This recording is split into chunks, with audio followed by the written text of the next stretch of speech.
بسم الله الرحمن الرحيم لم يكن الذين كفروا من أهل الكتاب والمشركين منفكين حتى تأتيهم البينة رسول من الله يتلو صحفا مطهرة فيها كتب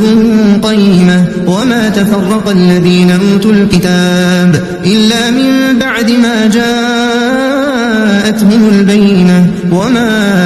أمروا إلا ليعبدوا الله مخلصين له الدين حنفاء ويقيموا الصلاة ويؤتوا الزكاة وذلك دين القيمة إن الذين كفروا من أهل الكتاب والمشركين في نار جهنم خالدين فيها أولئك هم شر البرية إن الذين آمنوا وعملوا الصالحات أولئك هم خير البرية جزاؤهم عند ربهم جنات عدن تجري من تحتها الأنهار خالدين فيها